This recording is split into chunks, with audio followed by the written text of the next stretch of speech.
I think there's a lot that is impacting our industry. And I think it's up to us to study it and see where we can still play a role. And that's why I don't think, the demise of the agency, absolutely don't believe in that. I think it's the evolution of agencies and the value that they create. And we've got to reimagine that value. And that's part of the vision that I'm trying to bring into the 4As, that we have to work with our members to reimagine the value of marketing.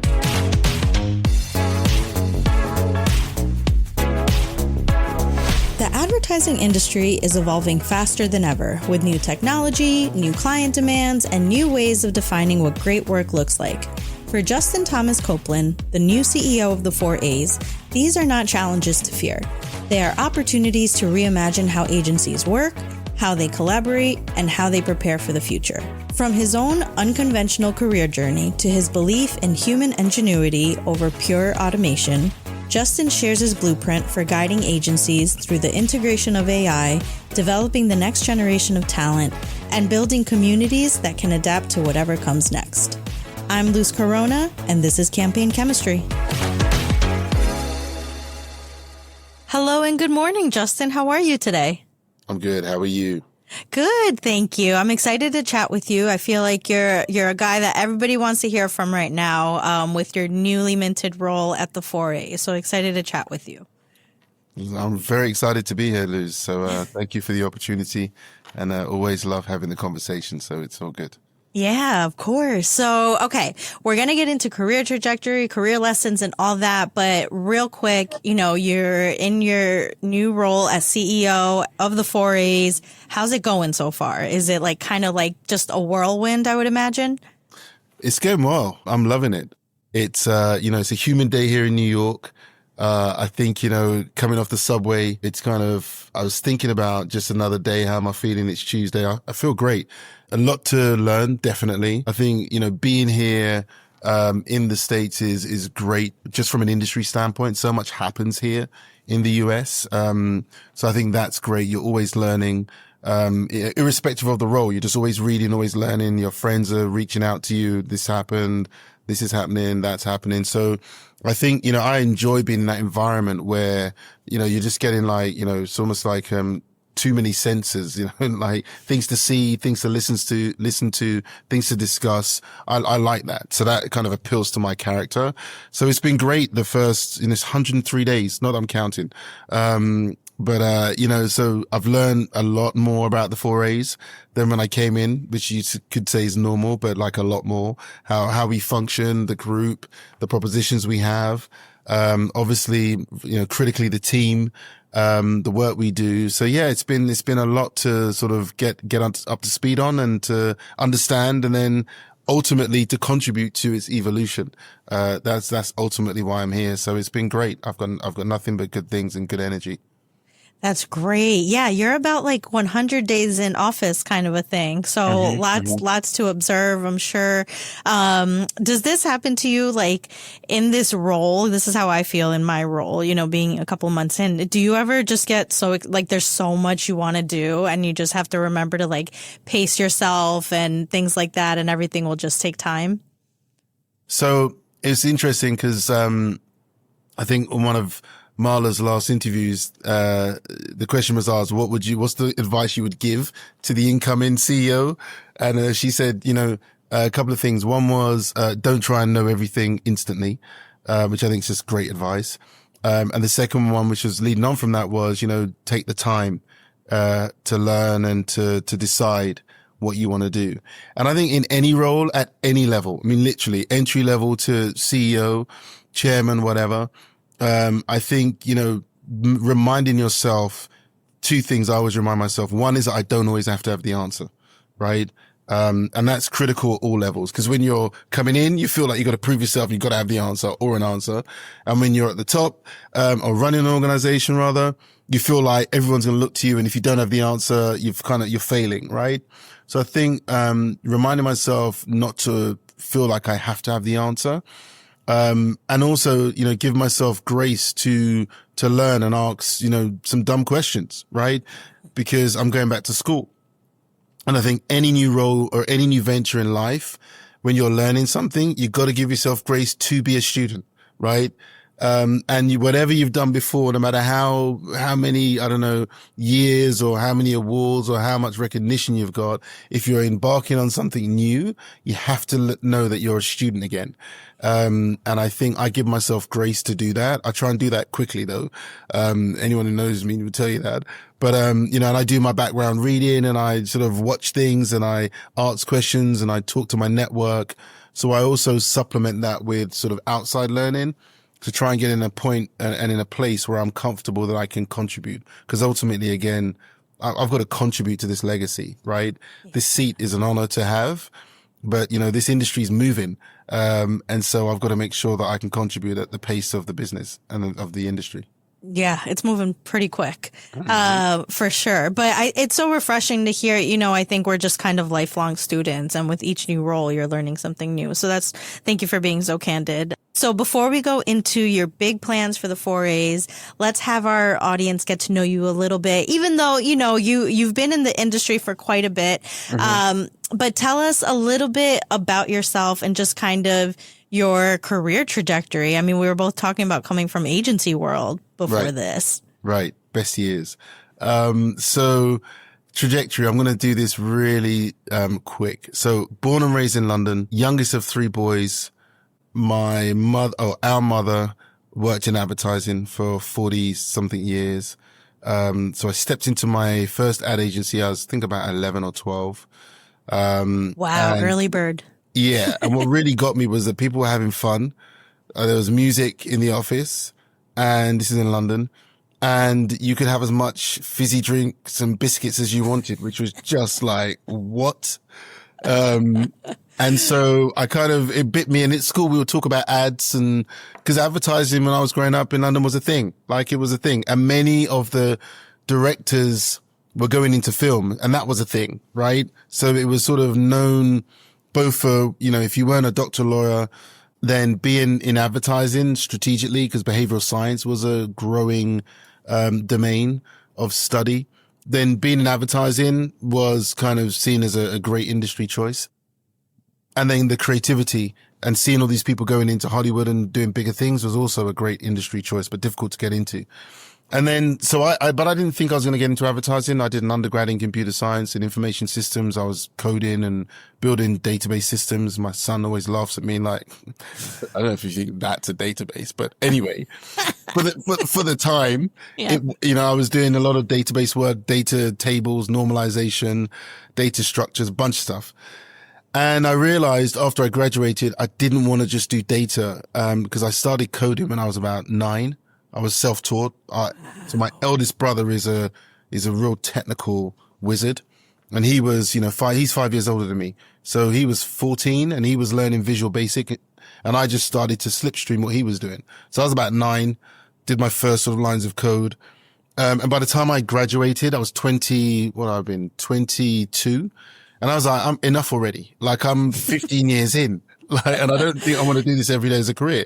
So the middle brother, who is a brand strategist and was client side at the time, I think he was working at Evian Water. Anyway, he essentially said, you're a mix of both of us. Like you get creative and creativity, and you get the hard maths coding stuff. There's a thing called database marketing. You should try and get into that. I think that will kind of give you both sides. So I said, all right, give me the top 2. He gave me the top 2, and I applied, and I basically got hired by Wonderman, right? And so that was the start of my career, 1995, agency career. And the first 10 years, I'm just learning my trade. I'm working on accounts like, I don't know, Microsoft. I'm working on Virgin Atlantic. I'm working on Rank Hovis Foods, which was a big food brand in the UK. I'm working on a bunch of different brands, different categories. Nokia, their luxury brand, Vertu at the time. I don't know if that's been sold. I think it has. Just a bunch of different brands, bunch of different sectors. First 10 years. Then in 2003, I got my first CEO role running an agency, a small agency. I moved the family to mainland Europe, from London to Brussels, and I started running my first agency. I was young, was 10 years experience, small concern, but I was working on, Citibank was a client, Lufthansa was a client, Ford was a client, big clients. And that was a European hub for many of those clients. So I had a bit of a role and a bit of a voice in the network. And then I sort of spent that next 10 years doing three things. One, running agencies, or I was running global clients. So I ran, Nokia, and I ran Microsoft as a global client lead. And then I also went client side for a couple of years, just under a couple of years, for Novartis Consumer Health in Switzerland. So I was changing countries, changing roles, but all leadership roles. Wow. Seeing POs and money and budgets that I'd never seen before. So getting used to talking with, about big numbers, 9-figure numbers, sometimes 8-figure numbers was normal. And, working with some industry titans, one or two of whom took me under their wing. And I needed that. So the second 10 years was when I started to get noticed, and a few people who are still in big agency jobs in some of the big networks, or have started their own independence and doing very well globally. They kind of said, look, you need a bit of trimming. Your edges are a little bit sharp. Let's kind of work with you. And I think I was a bit novel because there weren't many like me, and I was working in a variety of countries on global brands. And then the last 10 years, or the next 10 years, which would bring me up to like 2004, was really cementing my role of running big clients or running networks. So I went up from running agencies to running networks, or in global CEO positions rather than national CEO positions. And that was sometimes like hard bricks and mortar global offices, or it was virtual offices where I was sort of running virtual teams and putting together horizontal organizations and cutting and dicing P&Ls and balance sheets and things like that in different ways to drive global growth for clients. So that's kind of my career. It's like in those three tranches. And then within that, I mean, just did a bunch of different things, winning a lot of business, learn how to run pitches. My first big global pitch, I was running a team of 300 people across, I think, about 20 markets just for a pitch. And it took us 2 years to win that pitch. I'd never done a pitch that long. Working with procurement, then working with all the CMOs and general managers from like 10 countries, and finally being awarded the business, in Helsinki. That was for Nokia. But like doing that for other clients as well, and just learning my trade, and always trying to give myself grace as I go into a new position. And I'm like, oh my God, you cannot fail. And I'll just say to end this long rambling response that I've been in a lot of positions where, I don't know, some people call it the glass cliff, but it's like, if you fail, they don't really have another gig for you. And I got used to that. And I actually grew to love that in my career. Really? Yeah. I grew to love that. Like, there's no plan B, but doesn't need to be a plan B. You know what I mean? And I look back now, and I go back to like 2004, 5, and winner take all pitches against, I'm in one holding company, WPP, against other holding companies. And I'm calling people in New York to come and fly to Europe or meet me in this country. And I'm doing things that, quite frankly, are just beyond my pay grade, which I think is why some people looked at me and said, we need to kind of like work with him because he's got something. But I got used to being in those winner takes all. And if you don't win, then, you've probably got a little window, but then you're probably going to have to exit stage left. And that, I think, became my force, unbeknown to me, for a good 20 years, 25 years of my career. Yeah. Just repeatedly being in those situations where I had to win. But I always wanted to win in a nice way. I mean, I care about people. I care about how I impact on people. And so it wasn't about like just cut and thrust and getting people out of the way. It was about teamwork. And I think one of the things I say about my career is that I've got a bunch of amazing relationships all over the world that date back 20, 25 years, where I've done something or built something with someone, or we've won something together. And these people have gone on to do great jobs. They've all left agency, or 80% of them. They're all in client roles. They're doing great things. And I'm blessed, I'm lucky that I was in those situations to be able to do that. Yeah, no, for sure. I mean, I loved hearing about, I love hearing about people's professional journeys along with lived experiences because I feel like it plays such a role in your trajectory. So what I'm hearing is, first of all, advertising just kind of showed up in your life from early on. So there's that. And what I'm hearing is the first 10 years were just really kind of learning the landscape. The next 10 years were just kind of about like fine tuning and, just sharpening some of those skills. And then the third set, the last 10 years were more about driving growth for companies. But to your point, I mean, these roles are high stakes, so it's very refreshing. I'm just going to keep using that word just to hear that that's your take on it, that you're put in these positions. It's a good challenge and you just kind of know like what the deal is, and what you're brought in to do. My question before we fully move on from coding is just because it was such a big part of your life for like a little season there, do you find that has coding kind of helped you in your experience? I can't see it kind of showing up, but is there anything you learned from that start of your career that has served you? Yeah, I think it has. I think just being like operating in a very left brain rational world where I suppose now coding's different, but back in the day, like when you're writing COBOL, for example, or C and you're compiling your code, you're like, you don't get any help. There are no macros that you can kind of input. There's no coding libraries that you can kind of say, all right, I'm going to take 80% or 30% from what someone else has done that I know works. So being in a very left brain world where it's kind of black or white, right or wrong, that's helped me. I mean, I wouldn't say my character's like that, but that's helped me when I'm in those scenarios. I recognize it very quickly and I can switch back to, okay, I know that this is going to be a very rational conversation. And it allows me to dial up different sides of my personality and it allows me to enter conversations in a way that I know is going to be right. So if I'm, simple example, if I'm having a finance discussion and I'm going and I'm asking for something, I know it's going to be a very methodical, very one step, iterative, two step. It's going to be that sort of conversation. So dial down the creativity, change the tone of your voice, slow down your speech. You know what I mean? And I think that's helped me in my career because there have been moments where I've turned up and people are like, oh, that was different, or I didn't think you'd get on with him or her. And I'm like, no, I get them. You know what I mean? I get whether it's procurement or whether it's a client, I've worked with many tech brands, Compaq, HP, Microsoft, SAP in my time, but whether it's with the senior clients, I've been able to understand different sort of energies.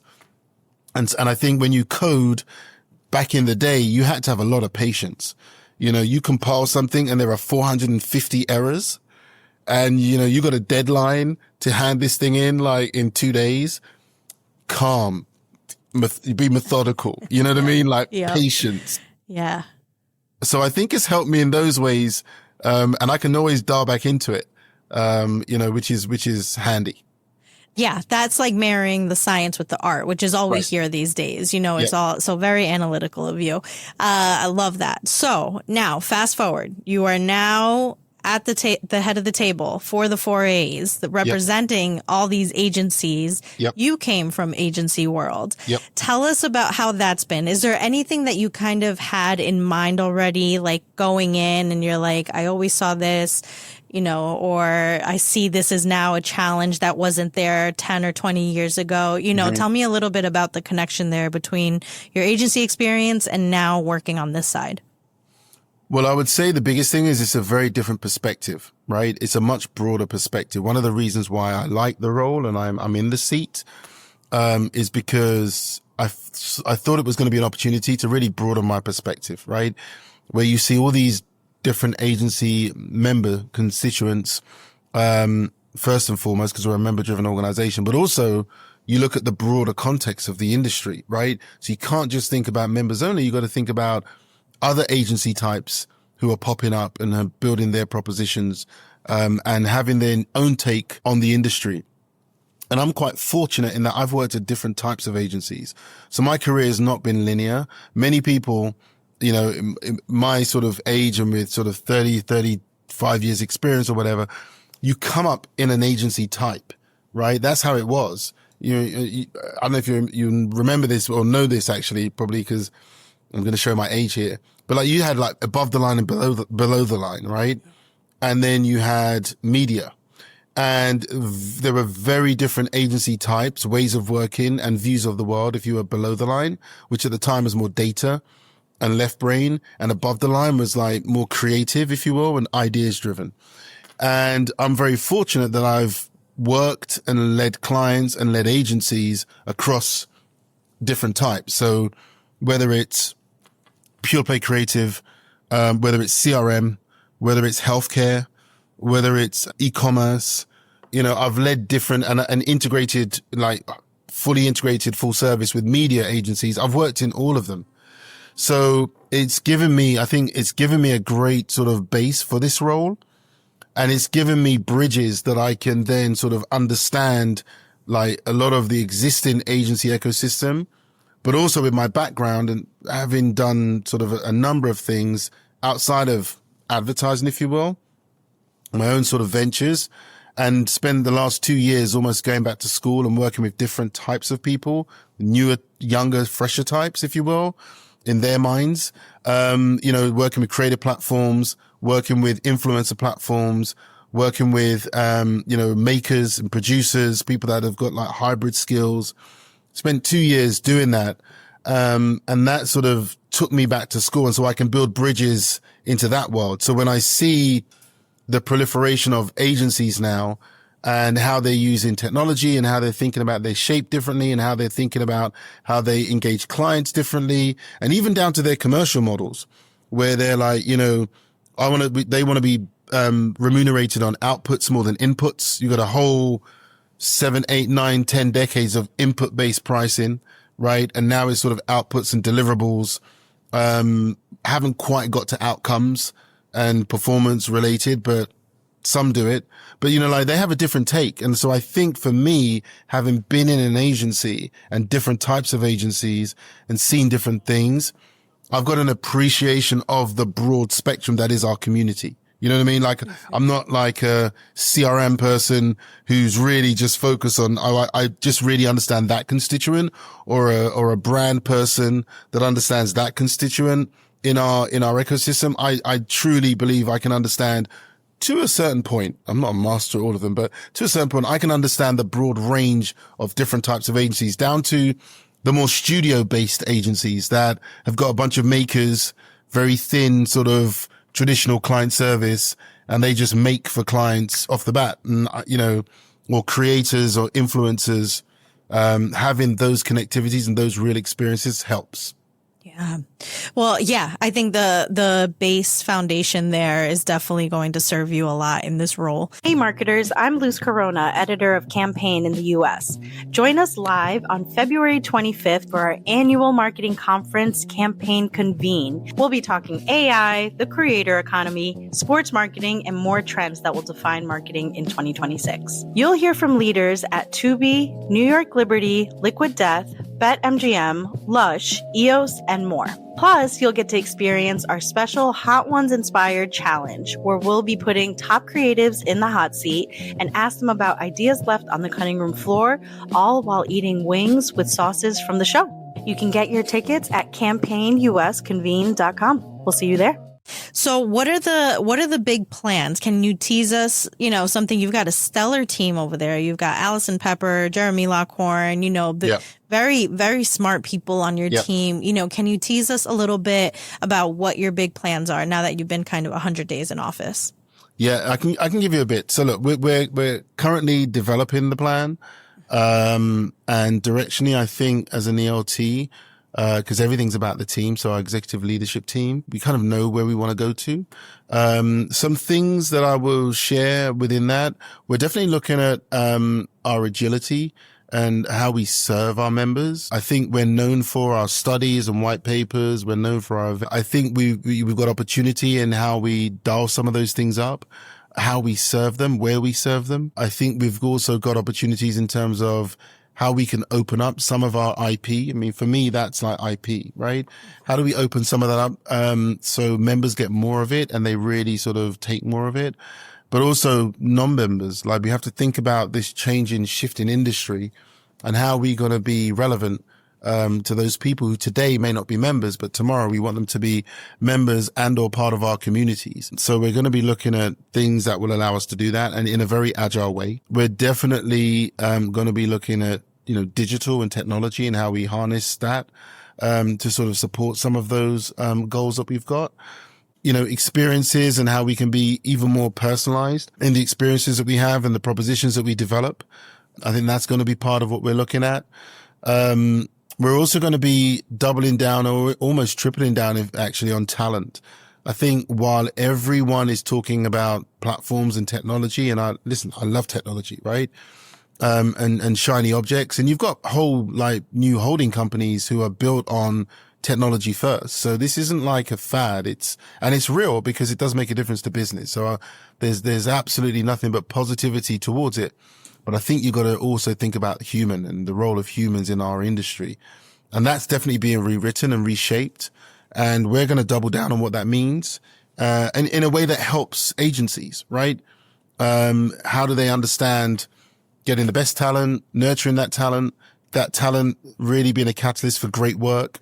How do you keep them motivated, keep them sort of on side and in the building? And also, I think there's an opportunity for talent at all levels to also have an opportunity to experience the 4As, right?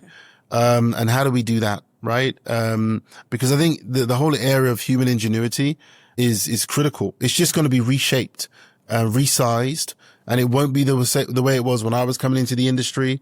And there'll probably be less mailroom to the boardroom stories, maybe, but there's going to need to be human ingenuity and human creativity.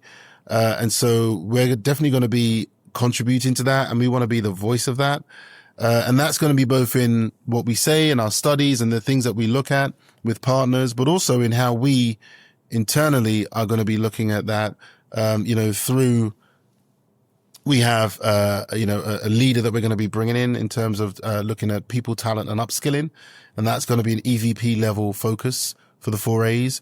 We're going to be building, and we started to build out an ecosystem of partners and working with different people on how we can bring that to life.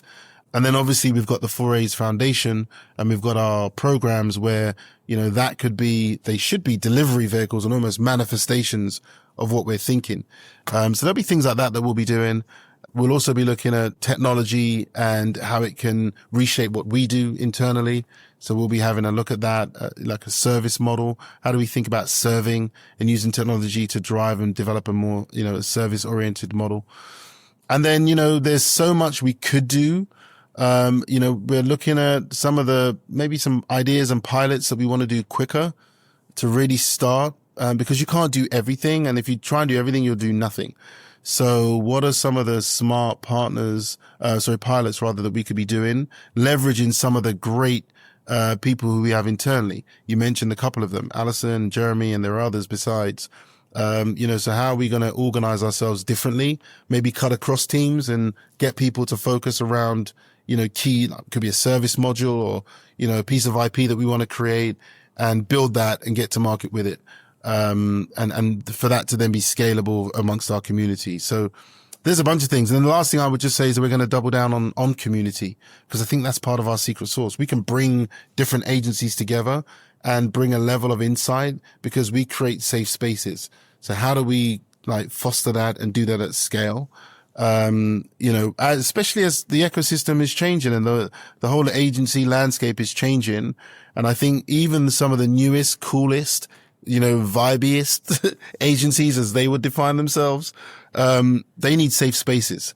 And also they can learn from those who have gone before them. They may do it differently and it may manifest differently, but they also want to get some of that learning, right?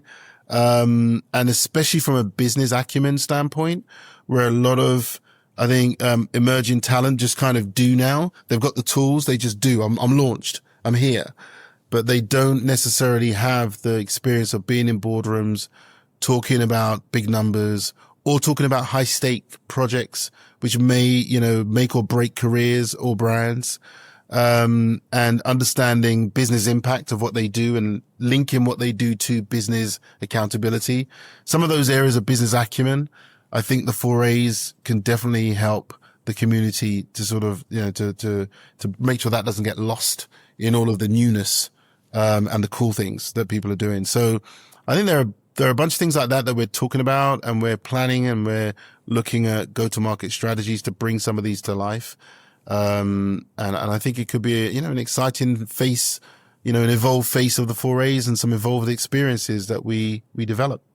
Yeah, I'm excited to see this all come to life because I agree. I think these are kind of big areas that definitely need a little bit TLC. Now, is this also based on what you're hearing from your members? Like, what are agencies kind of saying to the extent of what you can share, in these conversations? But Yep. what are your members, kind of expressing right now? Is it the need for more community? Is it, how do we handle tariffs? How do we, tell our clients this? What can you tell us about what your members are telling you?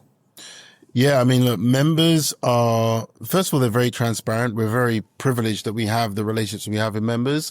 And they're telling us, AI, how do we understand it? How do we get our hands around it? Can you even get your hands around it? Or do you just have to pick your lane of adoption and integration and sort of go with that and iterate? So what is the strategy for AI adoption? And how do you do that in practical senses, right? So there's a lot of conversation and demand around that. We recently done a study with Forrester. It was actually the second wave of the study. We did the first wave last year, the second wave this year, which was really looking at the adoption of AI in US agencies and asking some really pertinent questions. So we have resources like that we can help them with. The talent question, they really want to understand, how do I know I've got the right team? Not so much for what's now, but what's around the corner. And part of what we want to do as the 4As is to be more of an organization that helps agencies see around corners. That's where we add value because we get so many inputs. And when you're running an agency or in an agency, you only really have time to know what that agency is doing. We've only got 24 hours in a day. So I think there's immense value from sort of aggregated perspectives that allow you to see around corners, or at least give you some guidance to get around the corner. But talent is one of them, where people are really trying to understand, okay, how do I build the best team? How do I keep them? What's going to motivate talent in this new era? And are they just going to kind of revolving door our agency because they feel like, well, technology is going to really take our job, so I'll just do it for as long, and they flip out. So there's a lot of talent questions. And obviously when you talk about talent, you're talking about, investment. I mean, there's money behind this. It's no different to any kind of CapEx, but human capital expenditure and investment is critically important, right? And for anyone who's run an agency, it's over half of your P&L. So it's not like a by the by. It has a very real commercial impact. I think the product of creativity, what is it? What does good work look like? Right? And who's defining that? And do we need sort of new definitions of that? Because work is different now, right? So there's a lot of questions around that. A lot of questions around brands and the role of brands. And is it brand in or brand ecosystems? And what's the difference, right? And how do you build brands in today's day and time? And I think there's a definite school of thought that I adhere to, which is that some of the fundamentals of building brands you need to keep, but you also need to understand that whilst you have that, you've got to give space for your brand to be built in different ways that you're not always controlling, because that's also the way of the world. And it's the way that technology is allowing sort of things to be catapulted into like culture when you didn't even know it was going to happen, and it's already happened. Yep. So now what are you going to do about it? So brand building and maintaining brands is another area that agencies want to talk about. And then they also want to talk about the commercial side of running an agency and how do you do that successfully? These are by and large small business owners, and anyone who's run a small business, and I've run a few, from renting the premises to not even having a desk, like to however you do it. If your model's not about premises and it's more WeWork and everything's decentralized. But how do you make those ideas into healthy business entities? So they're really focused on running their business. And how do you do that? And, for anyone who's been through the last maybe 2 decades where you've seen a business model, like you've run P&Ls, so you can see where you're earning money and where your margin's coming from. And, if you were to compare a P&L that you looked at 15 years ago to this year's P&L in a company, if it's had that duration, it's vastly different. So they're worried about where do we earn margin, right? And how do we do that in an equitable way? Because clients want more accountability. Like agencies and the deference that agencies had once upon a time is no longer, we'll call an agency because we can't do that. We'll get the experts in. And now you've got clients who do in-housing, or they've come from agency environments, or in their side gigs, they're creators themselves and influencers themselves and makers themselves. So, the days of, I go back to Internet 1.0 where you'd come in with an estimate for a website build and you think about some of those numbers, and now you can prompt a website and build it in like half an hour. If you know the right package to go to, and I'm a student of that, so I keep up with these sites, and you can literally go in and prompt, and your interface is there, and maybe not all the back end functionality, but the front end of a website. And so I use that as an example to say, so now when you're an agency and you're trying to earn money from these things, clients are sort of saying, really? Like it's that much? But they have a reason for it. They're not just being difficult. It's because they have access to the same technology that's giving them solutions, and they're questioning things. So how do I make money and how do I have a healthy agency is a big concern. And it's going to be an ongoing concern because technology is going to be more powerful, cheaper. It's going to be adopted more widely. And so those are all pressures on an agency's historical expertise, where we would be like, we can do that. You can't do that.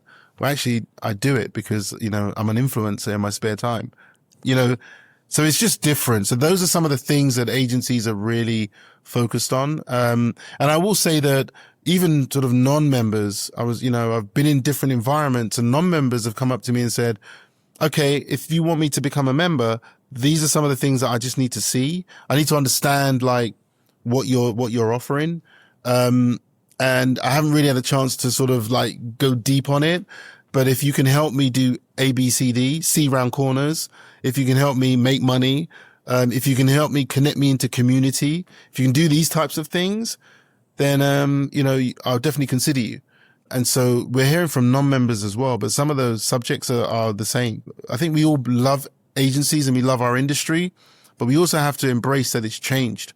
And our place and our expertise has got to change with it, our value add. Yeah, for sure.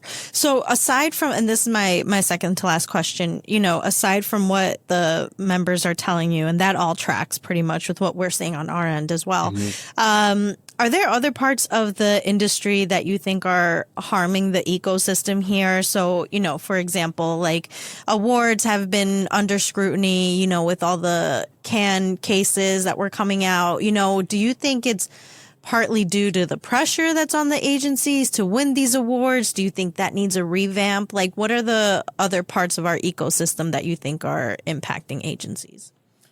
I mean, there are a few, right? Technology platforms, our beloved frenemies. We work with all the platforms and we will continue to work with the platforms. But some of those platforms, in fact, nearly all of them are going straight to clients, and they're building capabilities that can service clients directly. So we have to embrace that, right? I don't think they have what we have in terms of skill and human ingenuity and creativity in agencies, but they're at the table. So I don't know if I would say that's harming. I think that's called evolution, right? That's called like industries change. And I think we just have to give grace that there are going to be these changes. Yeah. So I think the partners and the platforms are one area that's having an impact. I think just understanding what is great work.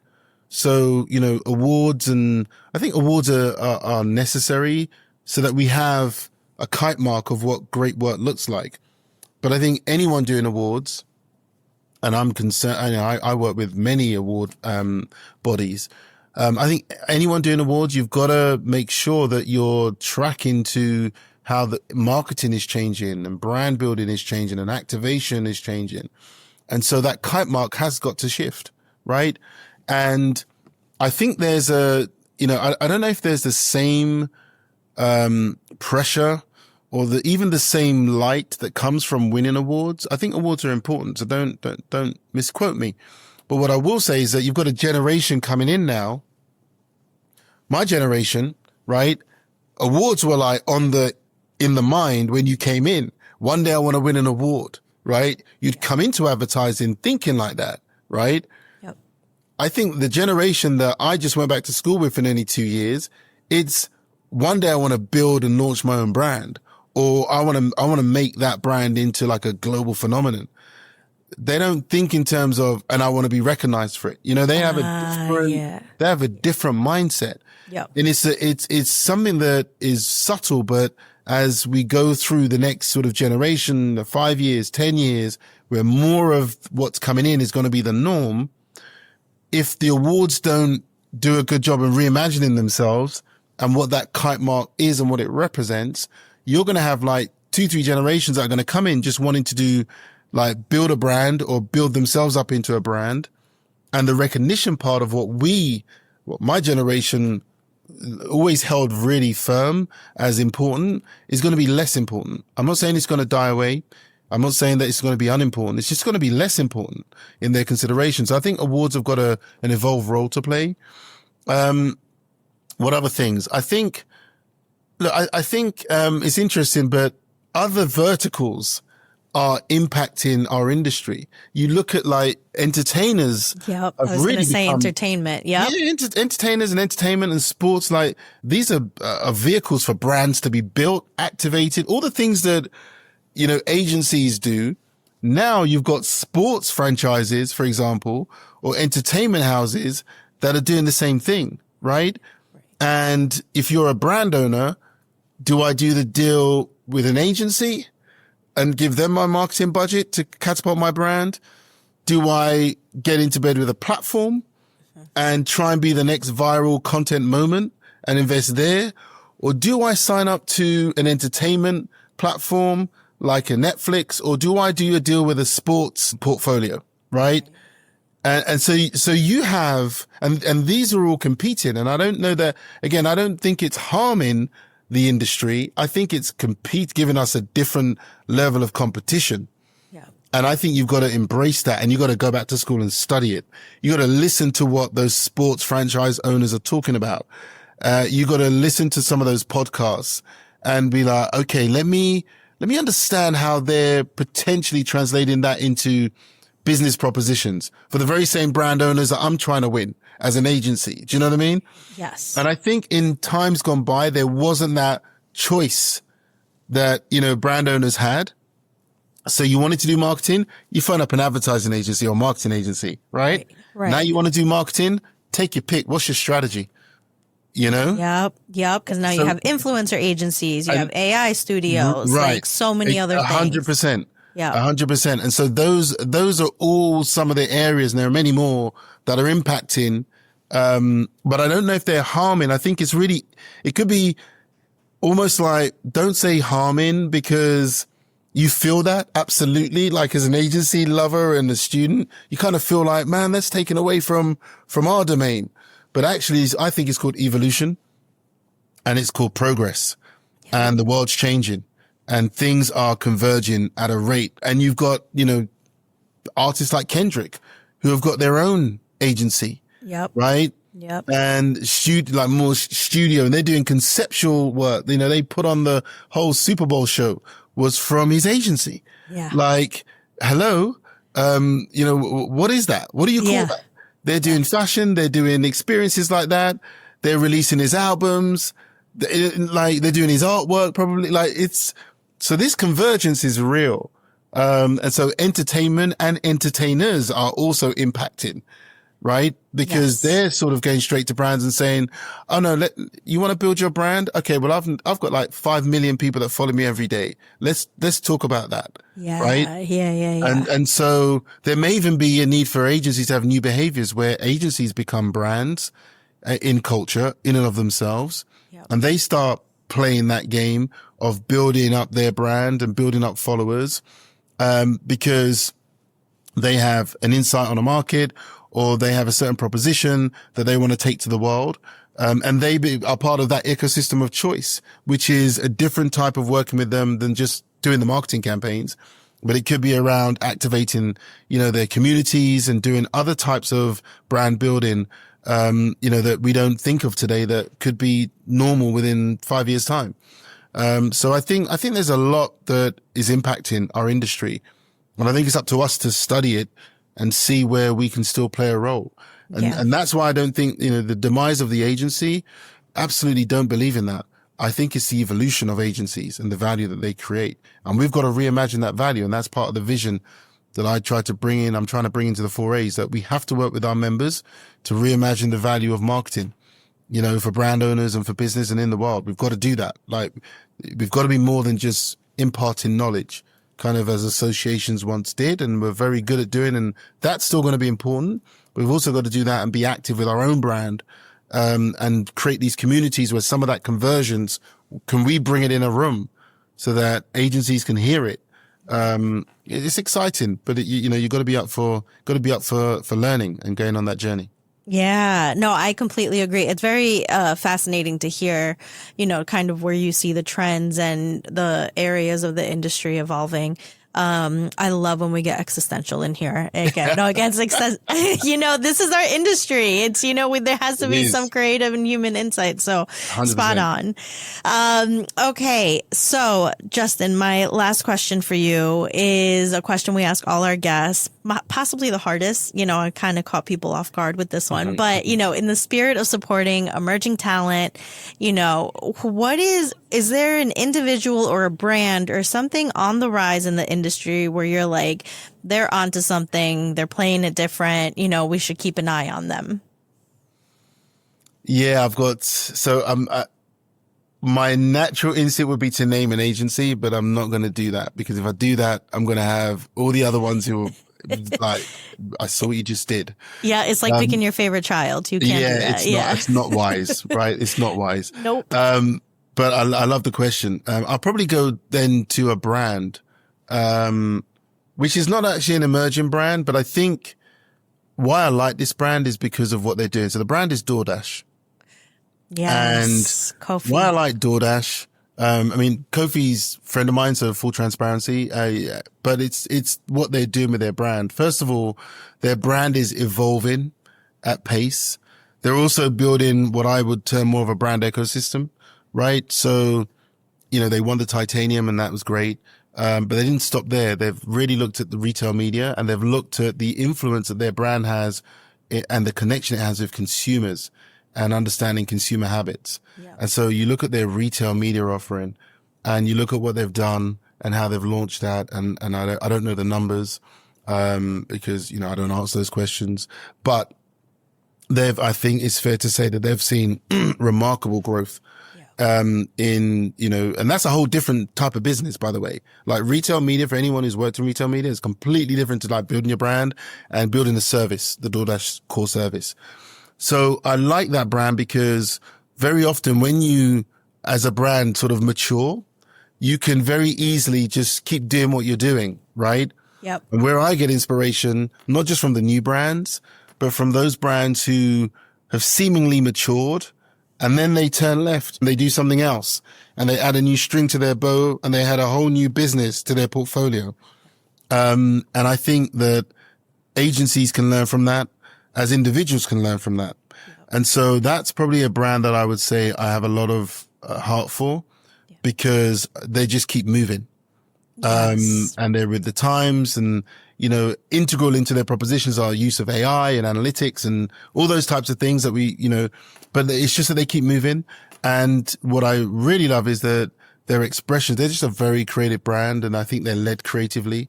And they bring a lot of their creativity in how they launch their propositions and talk about their propositions. And again, I think that's super important, that brands don't lose human insight to drive their creativity. And so, that's probably one, not an I've got many up and coming brands. If you say to me, give me an up and coming brand, I'd probably say Cortez is a fashion brand that I love. Yeah. Founded in West London by a gentleman who I've not met, don't know. I look at how they built their brand globally. I look at some of the launches they do. I always talk about the launch for their puffer jacket, I think about a year ago, where when you launch a product, you're obsessed with price points and how many you're going to sell. And their launch was, first of all, it was a drop. They did a drop in the US, and as well as they did a drop, I think, in the UK, but they did a drop in New York outside of Delhi called Cortez with the same spelling, which I thought was genius. I love that. NYPD were like, there's a picture I use, they're en masse at this deli. Like this deli is like any deli that you see every second corner of New York.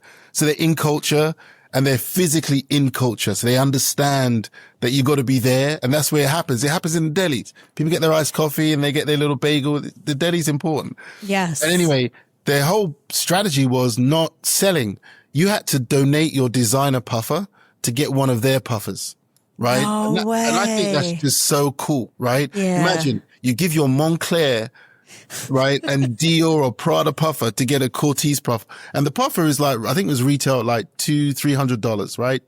So it wasn't like luxury, but it was, they managed supply. They knew demand was sky high. Yeah. And if you were wearing one of these puffers, then you definitely were in culture and in the know, right? Yes. And that was worth whatever designer, right? Because, I can get a designer every day of the week, but I can't get one of these every day of the week. Exactly. And then what they did was they took all the puffers they had, all these designer puffers, and they sold them. And then they donated the money to charity. Wow. And so you just think from start to finish, that's just great thinking. Like, you don't even have to be a marketeer to appreciate that that is great thinking, right? 100%. So those are the types of stories in brands that I look for, that just get me saying, nah, you've got to come again. That's not at the level, And I think that, those are the types of, that's why I talk about brand ecosystems, because that brand has been built, through his community, which at one point was invite only. So before they broke into like mass and global, they were an invite only brand, right? And so when we talk about, is it brand building or brand ecosystems? Well, study Cortez and brands like that. There are a couple of others I follow. Japanese brand I follow and a US brand I follow, but there are others doing things like that where they're just building brand ecosystems. And the strength they have is in their community, right? And so they have a different platform to build their brand off of than like traditionally, which would be high investment and a lot of here's who we are, a lot of presenting yourself. These guys are doing it very differently. And this is what I mean by going back to school. Like, we've got to understand that these brands are this is going to be normal ways of building brands in no time. And we have to embrace it because these are becoming global phenomenons as brands. And many people don't even know the name who are in agencies. And it's like, to be, you gotta connect up. You gotta see what's really happening and where these brands and how they're being built. And community is coming, it's not coming back, it's here. Community at scale is real, but you just have to know whether you're part of one. And again, I was working with a lot of people in communities that I didn't even know existed, but it's only because I was able to go back to school for 2 years and kind of say, okay, help me. And they would bring me to things and invite me to things and I would learn. And that's what you have to do. You have to be humble and learn your trade. Yeah. Amen. What a note to end on. That was great. Thank you so much, Justin. Really just refreshing, your candor and, your observation of the industry and your plans and everything. Really great chatting with you. And I know you're a busy guy, so thank you so much for sitting with us and chatting. Appreciate the opportunity. Thank you very much, Liz. Thanks, Justin.